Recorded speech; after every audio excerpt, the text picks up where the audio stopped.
എറണാകുളത്ത് കോളേജിൽ കയറി വിദ്യാർത്ഥിയെ ആക്രമിച്ച് പരിക്കേൽപ്പിച്ച കേസിൽ ഒരാൾ അറസ്റ്റിൽ.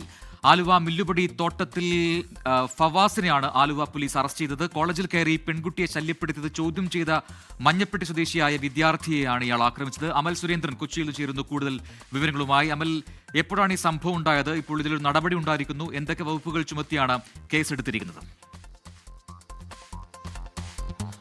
ഈ മാസം 2-ാം തീയതിയാണ് ഈ ഒരു സംഭവം ഉണ്ടാകുന്നത്.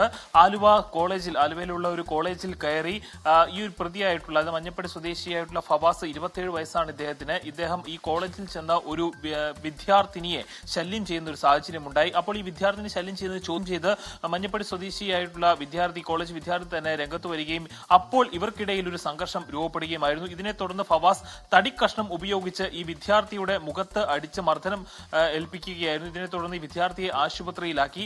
തുടർന്ന് ഫവാസ് ഒളിവിൽ പോവുകയായിരുന്നു. സംസ്ഥാനത്തിന് പുറത്തുള്ള പലയിടങ്ങളിലുമായി ഇയാൾ മാറി മാറി ഒളിവിൽ താമസിക്കുകയായിരുന്നു. ഇതിനുശേഷം ഇപ്പോൾ ഈ ഒരു മാസത്തോളമായി.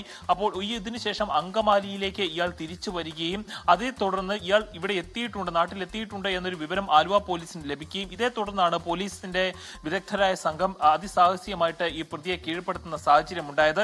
ഏതായാലും ഇപ്പോൾ ഫവാസ് റിമാൻഡിലാണ്. ഏതായാലും ഫവാസിനെതിരെ കടുത്ത വകുപ്പുകൾ തന്നെയാണ് ചുമത്തിയിരിക്കുന്നത്. വധശ്രമത്തിനടക്കം വകുപ്പുകൾ ചുമത്തിയിട്ടുണ്ട് എന്ന് തന്നെയാണ് നമുക്ക് മനസ്സിലാക്കാൻ സാധിക്കുന്നത്. പ്രജിത്ത്, അമൽ സുരേന്ദ്രനാണ് വിശദാംശങ്ങൾ നൽകിയത് കൊച്ചിയിൽ നിന്ന്.